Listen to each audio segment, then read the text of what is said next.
Welcome back. Today we're going to talk about World War I. We're going to focus on the United States involvement in World War I, but we have to revamp or recap how World War I began. So we've got to go back to what you learned in world history about World War I. I've often told students it's a big family feud between the grandchildren of Queen Victoria, and we cover a lot of that in world history about how she married her children off to the royal families throughout Europe, and later on it was those the grandchildren of many of those her grandchildren that were the heads of many of the states, many of the nations involved in World War I. And that's an interesting thing to look at. But we're going to focus more on the United States' role in World War I. June 28, 1914, the Austrian Archduke Franz Ferdinand and his wife Sophie are in a parade of sorts, a celebration, and they are assassinated by a terrorist group called the Black Hand. It's a Serbian terrorist group. That is the catalyst for World War I. And I have here a cartoon. This is a famous cartoon from years ago. You guys may not recognize it, but this is Tom, the cat Tom. The mouse's name is Jerry. And we don't know what the dog's name is, but he shows up every once in a while. And Tom and Jerry are constantly fighting and chasing each other and doing things to each other. Anyway, in this cartoon, it's depicting what actually happens with World War I. The dog is everyone else. Jerry is Austria. And World War I is the stick. Tom is Germany. Okay? And so Jerry hits the dog with the with the stick, the plank of wood, and kind of starts everything, gets everything riled up. And then he quickly throws the plank of wood over into Germany's hand, says, "Here, you take it," and runs off. And so everybody looks at Germany and blames Germany for World War I. But World War I doesn't begin with Germany. It begins with the assassination of the Archduke Franz Ferdinand in Austria. And it becomes a world war because of the system of alliances that have been put into place since Queen Victoria. It kind of becomes that family feud I was talking about. It begins in Austria, but Germany gets the blame and the most severe consequences at the end of the war. There are two sides in World War I. You have the Central Powers, and they include Austria, Germany, the Ottoman Empire, Bulgaria, and several other nations. But those are the main ones. And the Allied Powers. They include France, Britain, Russia, Serbia, Montenegro, Belgium, Japan, Italy, the US, Romania, Portugal, China, Greece, Siam, and the list goes on and on. So it truly is a world war. Now, some of those nations are not involved the entire time. Russia gets out around 1917, 1918 when they have their communist revolution or the Bolshevik revolution. The U.S. gets in 1917. So not everybody's in there at the same time, but there's quite a few.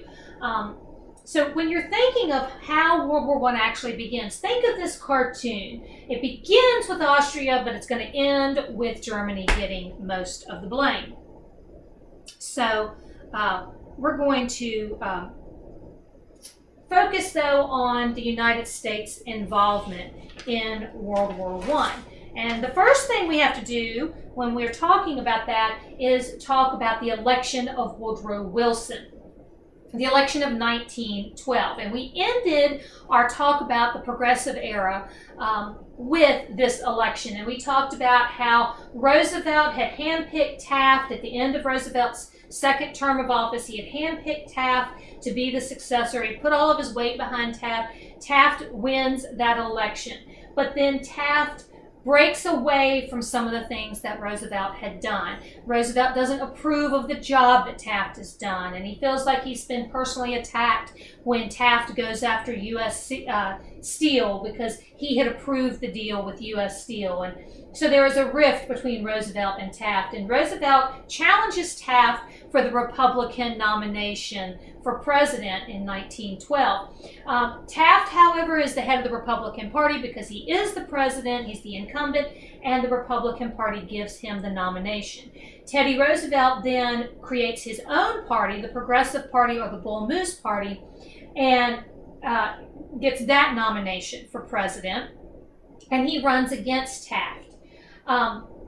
Wilson is the Democratic nominee for president, and Wilson had been the New Jersey governor. He wasn't majorly well known. He was kind of quiet. Teddy Roosevelt was as big as life. People knew who Taft was because of the arguments or rift between Roosevelt and Taft had been president, but Wilson was kind of not as well known. Wilson, however, is going to win the election because anytime we have a third party election, anytime we have three parties being elected at the same, running for the same office, whichever party split to create the third party is usually going to lose that election. So the Republicans and the Bull Moose Party are going to lose, and the Democrats are going to win, which is going to put Wilson in as the president. And Wilson is known for idealism. These are some of the political cartoons of the time. Wilson wins with 41% of the vote. So what kind of man is Wilson? He's an idealist.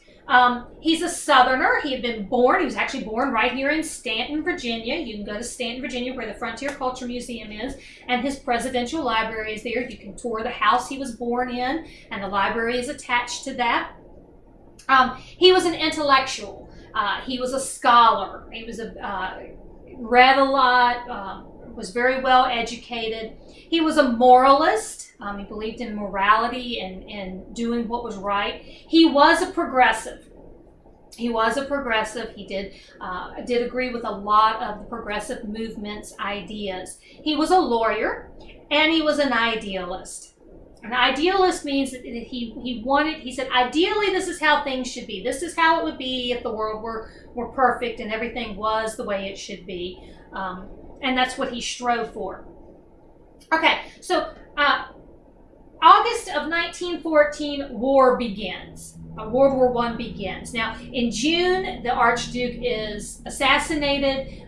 The Serbian Black Hand takes credit for that. Austria issues an ultimatum, says to Serbia, you've got to do this, this, this, and this. And actually, Serbia agrees to almost everything except for one little thing. And Austria says, no, that's not enough, and declares war on Serbia. And then the whole system of alliances come into play. So that's all going to happen in 1914. As soon as war is declared in 1914 in Europe, Wilson and the United States declare American neutrality. Said, we'll mediate the conflict, we'll try and keep you from having war, we'll sit down with you and talk about it diplomatically, but we're not going to take sides. And he sends Colonel Edward House on a peace mission to try and get all this sorted out. He won't build up the U.S. Army because he says, we're going to be neutral, we are not going to get involved in this. Wilson had wanted his administration to be one of domestic issues and to stay in the Western Hemisphere. He actually said, it would be an irony of fate if my administration had to deal chiefly with foreign affairs. And yet, especially the second half of his administration, deals almost exclusively with foreign affairs. In his first term of office, he does wind up having to deal with some foreign affairs, and it's a problem because both he and his Secretary of State, William Jennings Bryan, have very little knowledge of international affairs and very little experience with them. Wilson's foreign policy goal had been for the U.S. to become a moral leader among nations. He wanted to show how it should be done, kind of hold that moral standard up there in the hopes that other nations would come in line with that. He said that America's new manifest destiny was to share political ideas and not to engage in territorial conquest. He wanted to expand America economically through trade. And he tested his policies in Mexico and in the Caribbean.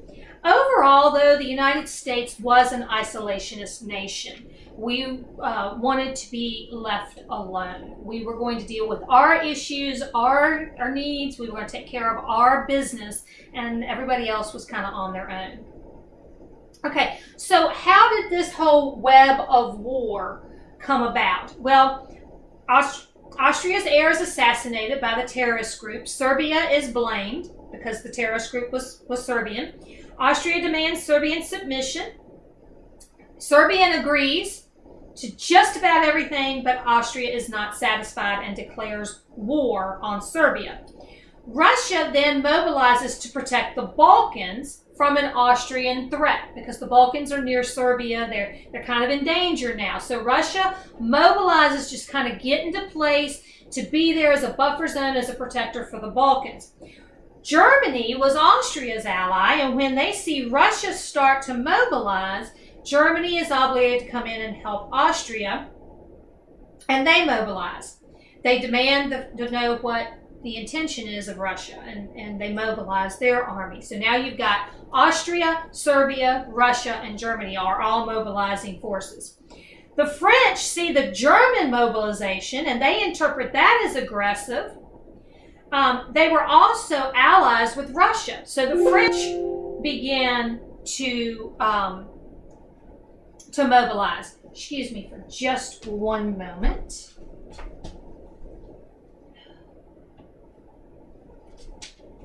I apologize, my cord came off.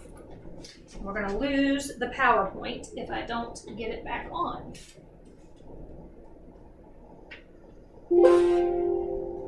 Ha!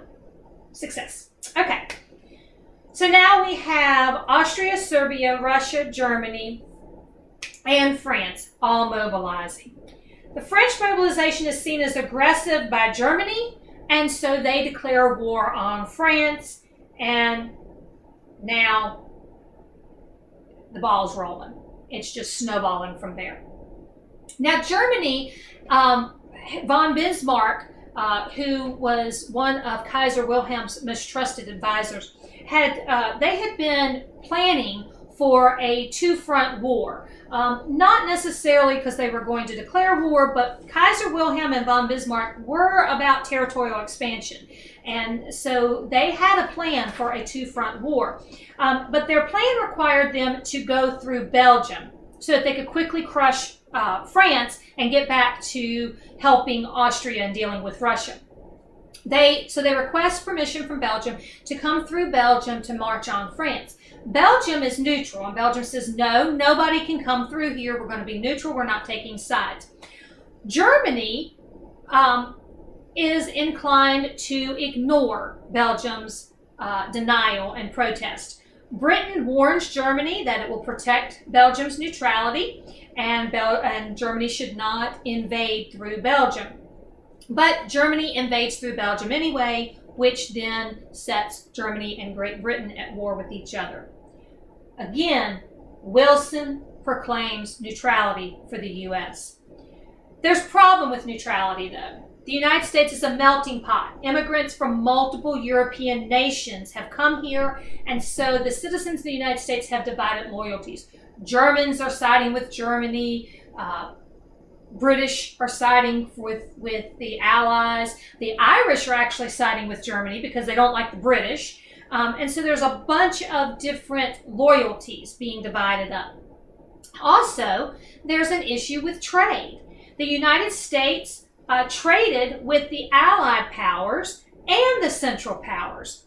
Now, during the war, the trade with the Allied powers increases while the trade with the Central powers decreases, which part of this is because of the British blockade of Germany and their control of the Atlantic. The trade with the Allied powers is still open, whereas the trade with the Central powers is not. But it's also seen by the Central powers as economically aligning with the Allied powers. So the British are blockading Germany.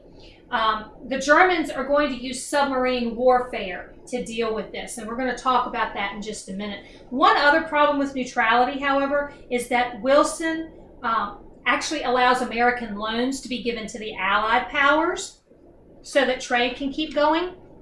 That doesn't happen with the Central Powers. And so the U.S. neutrality was, the U.S. was officially neutral, but we were supporting the Allied powers economically. And that did not bode well with the Central Powers. And then we've got submarine warfare. Submarine warfare is going to come into play. The British are going to blockade the Germans. They're going to use that powerful navy that they have, and they're going to create a blockade of Germany, trying to keep the Germans from getting supplies and food and the things that they need to try and get the Germans to actually end the war. And submarine warfare is probably the most significant factor for America's entrance into the war. And it's going to be a couple of reasons. German U-boats were violating American rights on the sea. If you went into the war zone, if you sailed into the area that Germany considered the war zone, whether you were a merchant ship, a military ship, or a passenger ship, their submarines might fire on you. And Germany actually warned American citizens not to travel into the war zone on British ships because British ships were fair game. They warned people publicly by printing ads in the newspapers. Your book has a great picture of one of the ads about the Lusitania in the newspaper. They really were trying to tell American citizens, don't get on those British ships. We're at war with Britain. We may sink that ship. But on May 7th, 1915, the Lusitania, which is a British passenger liner, was sunk by the German submarines. On the Lusitania were 128 Americans. There were actually 1,198 passengers and crew in total that were killed from the Lusitania, from the sinking of the Lusitania, but 128 of those people were Americans. That did not sit well with the American people. And even those who had been siding with Germany before start to lose their taste for Germany and for the Central Powers because of this.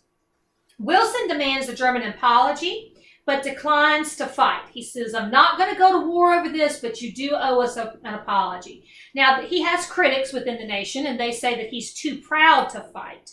The Germans do apologize in order to keep the U.S. out of the war.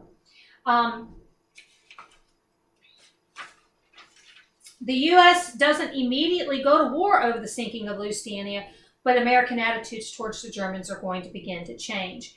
And on March 24th of 1916, the Germans are going to sink a French passenger liner called the Sussex, and more Americans are going to be killed. So this is just going to continue to build with the American people.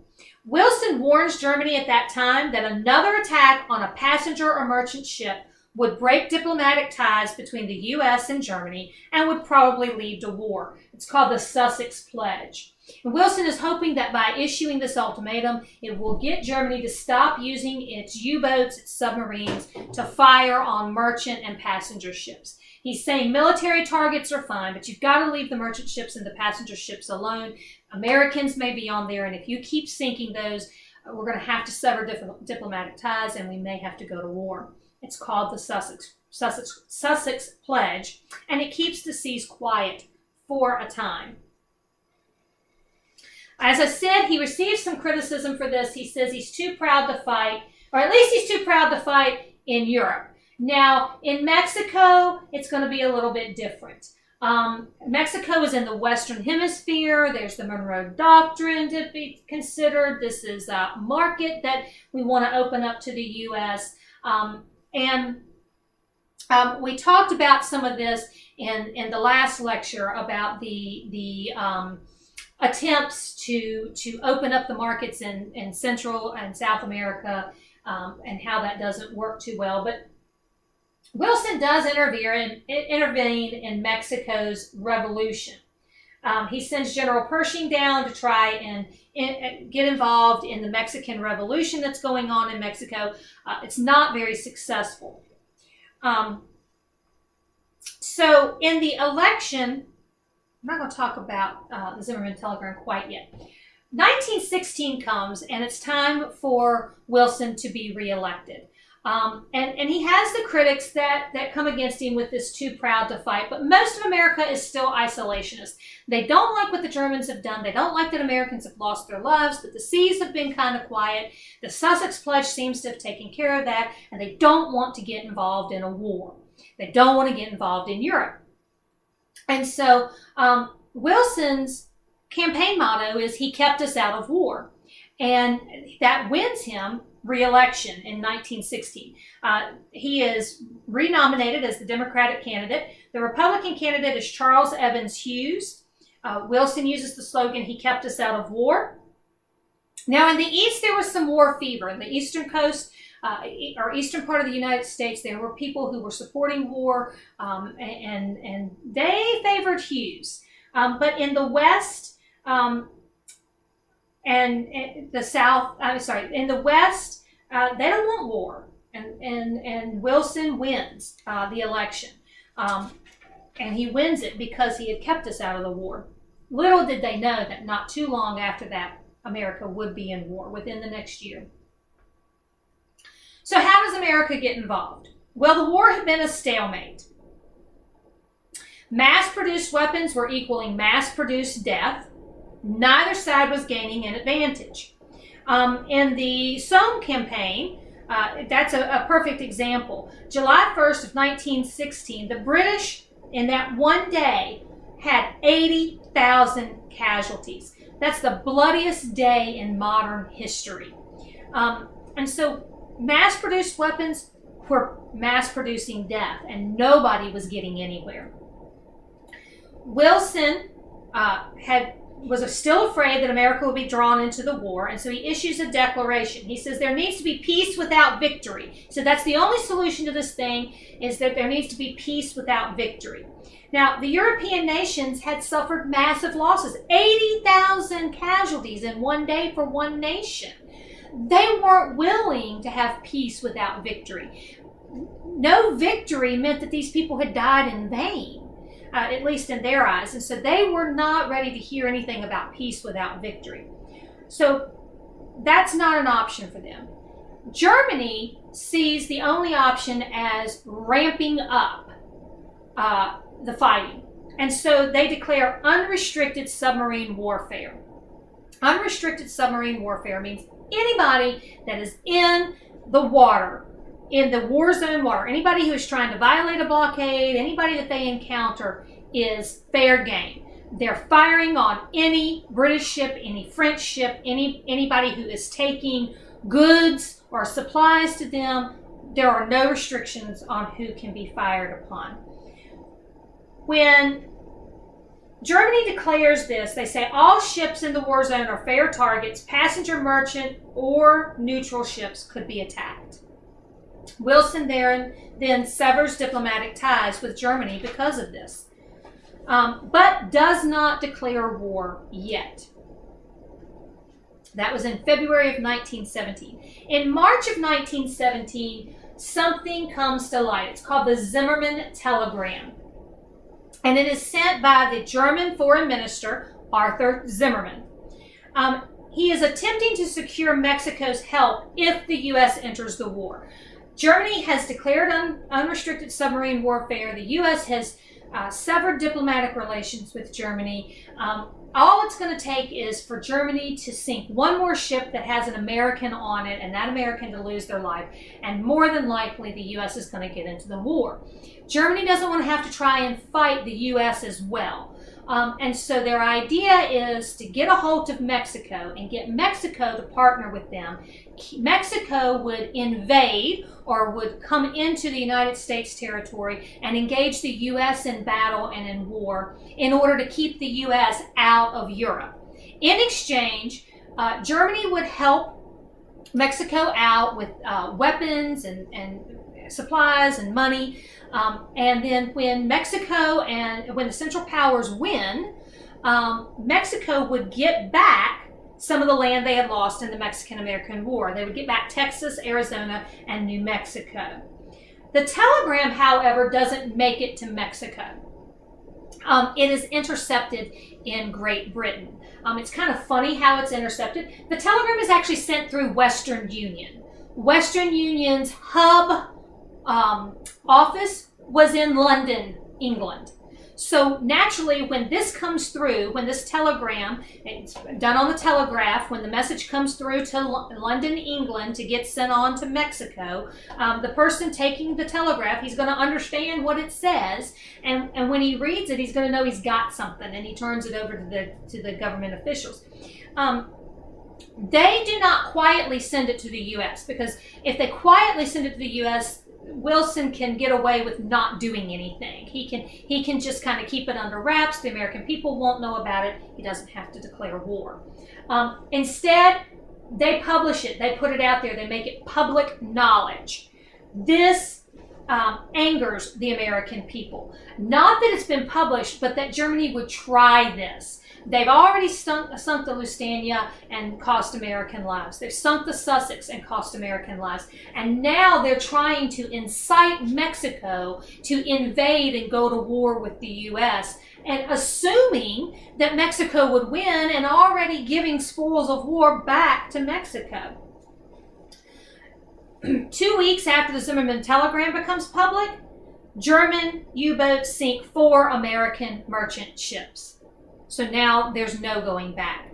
April 6, 1917, the U.S. declares war on Germany and enters World War I. President Wilson says, "We desire no conquest, no dominion. We seek no indemnities for ourselves, no material compensation for the sacrifices we shall freely make. We are but one of the champions of the rights of mankind. We shall be satisfied when those rights have been made as secure as the faith and freedom of nations can make them." This is when he is asking for a declaration of war from Congress. This is the last thing Wilson wanted. So now we are in the war. What's next? What's going to happen? Well, America is not prepared for war, for one thing. The American Expeditionary Force. America had not been prepared for war. Remember, Wilson refused to build up the army. He said, we're not getting involved. We're not going to build up the army. At the time when we declared war, we had a total of 379,000 people in the army. That was it. And that included the National Guard. So that wasn't even full-time active duty. By the end of the war, we have 3.7 million. Interesting notes, American soldiers were called doughboys. I do not know why, but they were called doughboys. So when you see the doughboy term in World War I, they're referring to American soldiers. So how did we build up such a huge force in such a short time? Well, the Selective Service Act of 1917 is passed. And it says that all men aged 21 to 30 are required to register for a draft, and then you would be drafted to serve. In 1918, the age requirement is actually extended to from 18 years old to 45 years old. So they realize they need a massive amount of men. Recruits and draftees were hastily trained. They're called 90-day wonders. They're put through boot camp, training for their particular job, and sent overseas within 90 days. It was actually minimal training, and it's not going to be really good because they're going to get over there and they're not really going to know what to do. But it's a huge injection into the Allied powers' attempts to win the war, because the Allied powers have been fighting since 1914. They've suffered massive casualties. They're running out of supplies. They're running out of money. They're running out of soldiers. And this massive influx of the American soldier is going to be just what they need. It's going to take us almost a year for our industries to convert to full wartime production. So we're not going to be putting out a huge or a massive number of tanks and airplanes and that in the very beginning. But by the end of 1917, the conversion is going to have been almost completed. Within a year, it is going to be completed, and we're going to be putting out massive amounts of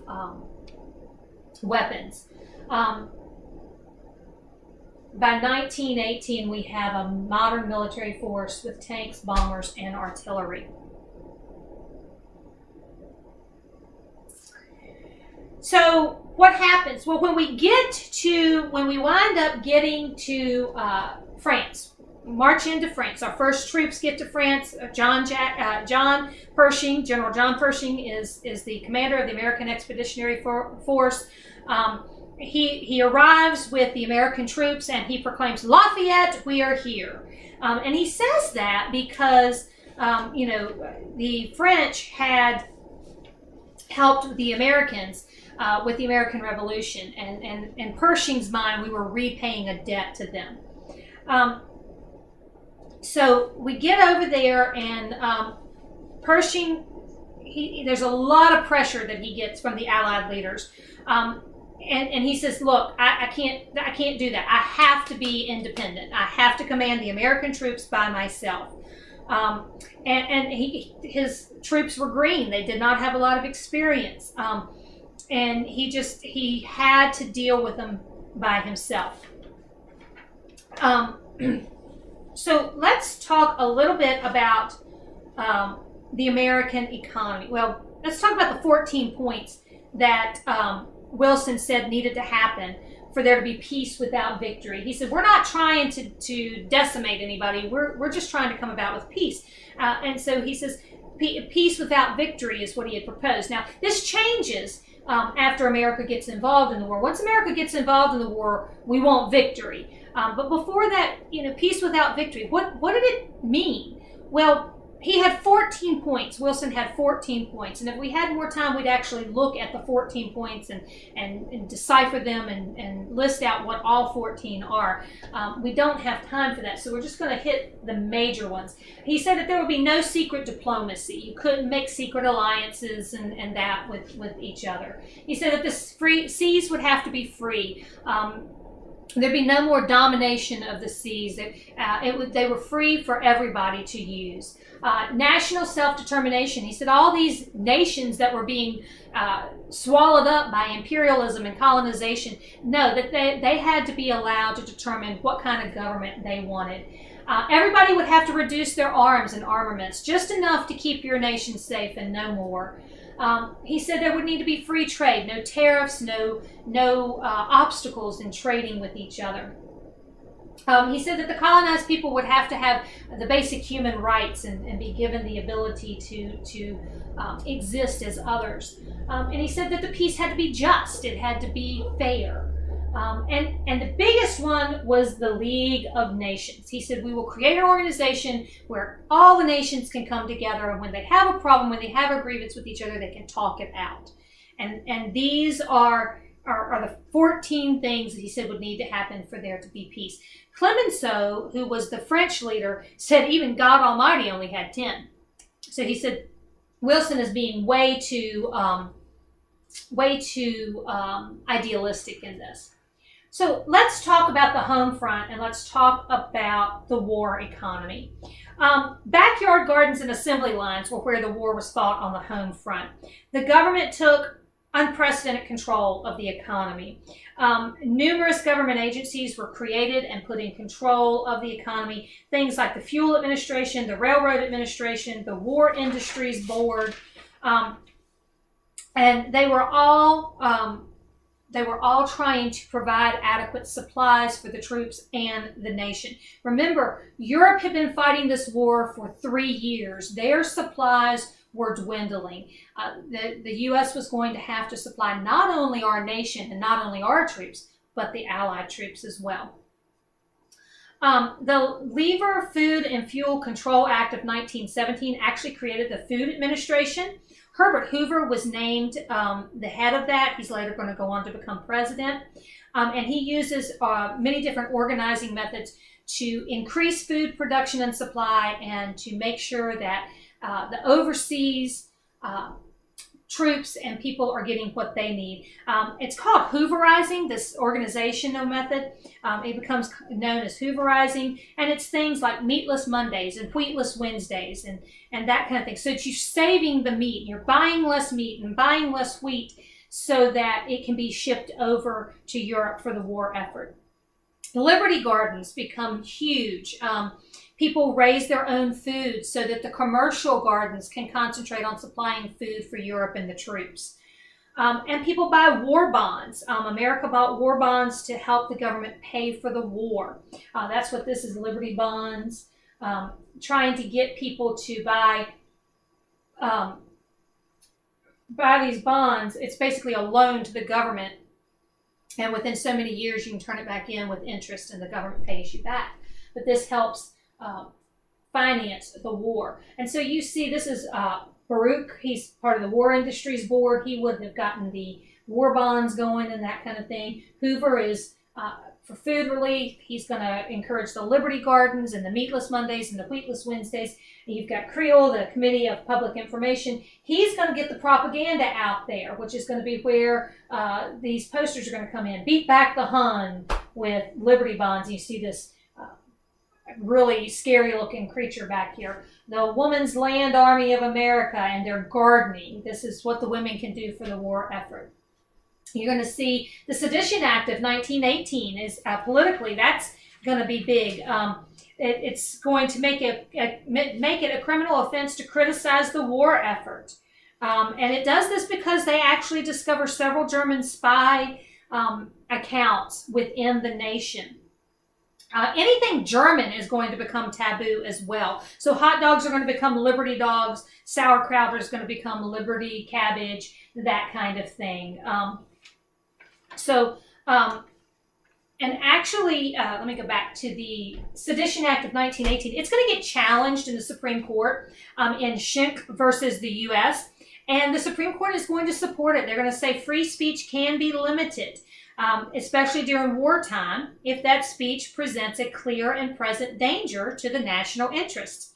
And Justice Oliver Wendell Holmes, who was the Chief Justice at the time, he says, you can't shout fire in a crowded theater. Freedom of speech does not allow you to do that because it would panic people and cause people to get hurt. So when free speech can cause a clear and present danger to the national interests, it can be limited, according to the Supreme Court. Most Americans supported the war because of patriotism and not coercion. So most people were not criticizing the war, and most people were not coerced into criticizing the war. Most people were participating in these types of activities, the Liberty Gardens, the Meatless Mondays, the Wheatless Wednesdays, buying Liberty bonds, giving up things so that the people overseas, the troops overseas, could have what they needed. And Wilson still wants America to be the moral leader. And so he proposes his 14 points to end the war, and it includes the League of Nations. So what goes on over in Europe? Well, July 4th, 1917, American troops march into Paris. Pershing declares, Lafayette, we are here. Allied morale is dangerously low. They had suffered 7 million casualties at that point. The arriving Americans are what revitalizes the Allied troops. 1 million Americans get interjected into the war effort at that point. British and French are able to hold back the major German offensive until the U.S. troops arrive. And once the U.S. troops arrive, what's called the Argonne Offensive begins. It's the Allied counterattack, and it begins on September 26th of 1918. It's one of the costliest campaigns in American history. 1.25 million U.S. troops. 1.25 million U.S. troops are involved. There's a 25-mile front, and the Argonne Offensive is fought for 6 weeks. There are 117,000 American casualties. 26,000 of those are killed in action.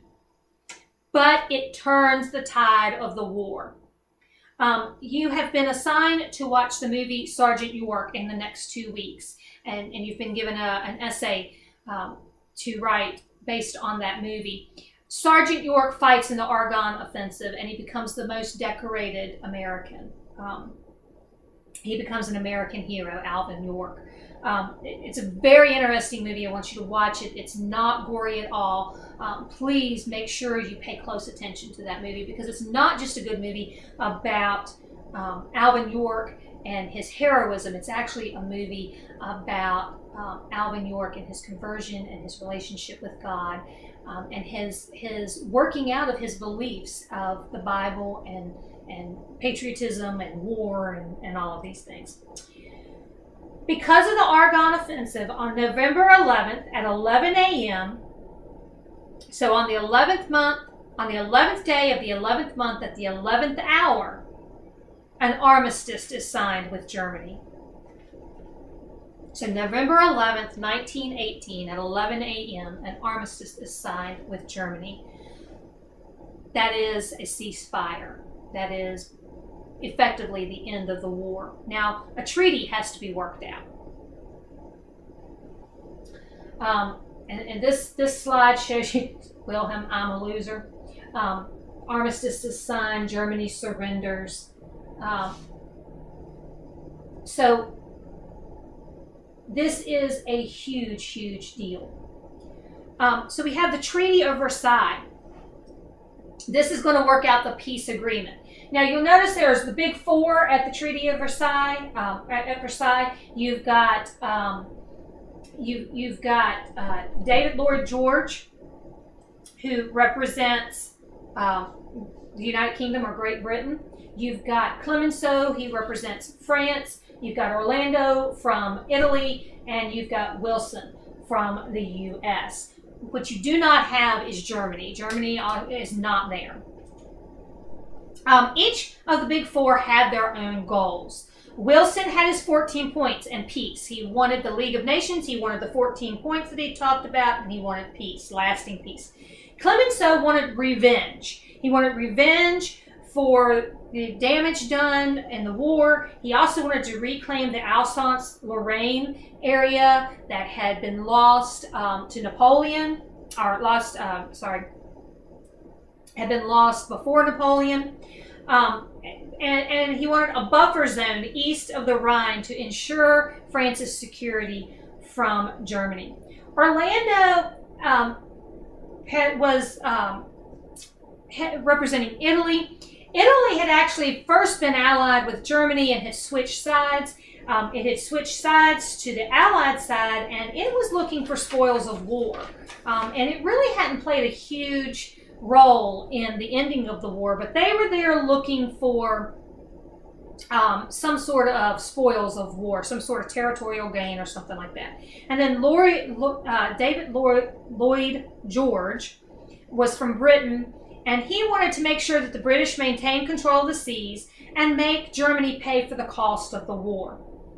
So on June 28, 1919, the Treaty of Versailles is created or signed or come up with. And it drastically changes the map of England. It has very far-reaching consequences. And there are four major provisions of the treaty. There's the War Guilt Clause. The War Guilt Clause says that Germany has to take responsibility for the war. Remember the cartoon I showed you? Austria started it, but Germany's going to get the blame. And that's part of the Treaty of Versailles, the War Guilt Clause. Then there are reparations. Germany must pay Britain and France $30 million for the damages and cost of war. $30 million in 1918. That is the equivalent of $467,225,454.55 today. Remember, Germany's decimated by the war too. Their economy is in rubble. Their country is lying in ruins. How are they going to come up with this money to pay? And German debt is just going to increase. The German military is severely limited. So they're going to lose territory, they're going to lose colonies, but their military is going to be limited. They can only have 100,000 men. They can have no airplanes, no air force, no tanks, no submarines. They have to pay back these reparations. They don't get to be a member in the League of Nations. That's one of the two things that Wilson is going to get us, his League of Nations. But Germany doesn't get to be a member. they have to admit the guilt for the starting the war. Their borders have to be demilitarized. And as far as their Navy goes, they can only have 6 battleships, and they're not allowed to have a draft for their military. The Alsace-Lorraine portion is going, this part right here, goes back to France, so that's the territorial loss that they're going to get. The Austro-Hungarian Empire is split up into Austria and Hungary, and self-determination for the people of Europe is mandated. So that means that the lands that are now free from imperial control can determine what kind of government they want and set up their own system of government.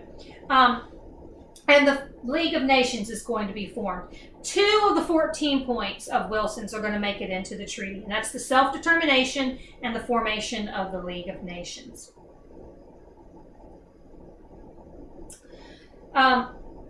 It's going to have good and bad consequences. One of the negatives is that of the self-determination has good and bad consequences. One of the negatives is that mixed ethnic groups are going to wind up in the same area, and they're not always going to get along with each other. And so there's going to be conflict in trying to come up with self-determination, because you've got groups that don't like each other in the same area trying to determine what kind of government they want. This is a new division of European territory. It's going to put many Germans under the foreign flags. So because of the way that the territory is going to be divided up, many people who had lived in Germany are now going to live in a different nation, but they're German. And Hitler's actually going to exploit this when we get to World War II. The Big Four believed that the League of Nations was, with the U.S. in the lead, would fix any problems with the treaty. So the Big Four knew there were problems with the treaty, but they believed that the League of Nations would fix them with the U.S. in the lead. But there's going to be a problem with that, because when Wilson gets back to the U.S., all U.S. treaties have to be ratified by the Senate, and the Senate is not going to be in favor of the treaty. Henry Cabot Lodge is going to lead a strong opposition to the Treaty of Versailles. He and Wilson have been staunch enemies for a long time. They cannot stand each other. He's in the Senate, and he is going, this is Lodge right here, and he is going to lead a massive campaign against passage of or ratification of the Treaty of Versailles. In the election of 1918, the Republicans had gained a majority in the Senate and in the House. So Wilson is not enjoying his party being in control. It's actually the opposing party that's in control, and they have very different ideas of what should have been done. The Republicans are divided into 2 sides. There's the irreconcilables, and they say we should have no European entanglement, so getting involved in the League of Nations, no, we're not doing that. No European entanglement at all. And then you had the reservationists, and they said that we'll ratify the treaty, but only with strict limits on the U.S. involvement in Europe. They said we'll be involved a little bit, but we're not going to be involved greatly. We don't want a huge commitment there. Lodge shifts public opinion through debate to the irreconcilables. We want to go back to being isolationist. Wilson says he's going to take the case to the people, and he does that. He embarks on a massive traveling campaign throughout the country. He travels 8,000 miles in 22 days to try and convince the people that we need to be a part of the League of Nations. We need to ratify the Treaty of Versailles. Unfortunately, he's already having ailing health, and he's going to suffer a stroke, which is going to paralyze him on one side. And he's not going to be able to continue traveling throughout the nation to fight. Actually, there's an interesting little tidbit there.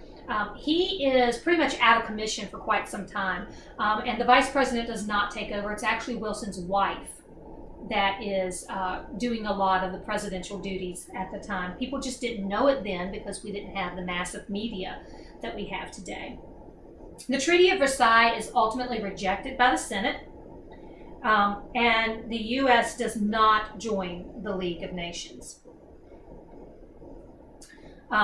And that is actually going to be the beginning of World War II.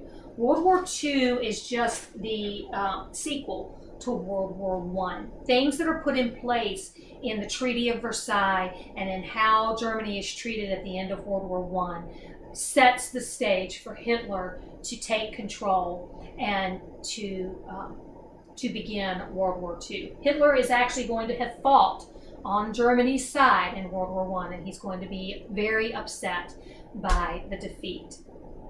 Hopefully this has helped you understand the U.S.'s involvement in World War I a little bit better. We're going to look at some things like propaganda and weapons and things like that in the next week. So I hope that you will enjoy learning a little bit more about this time in history. And I look forward to talking with you on Thursday. Have a great evening.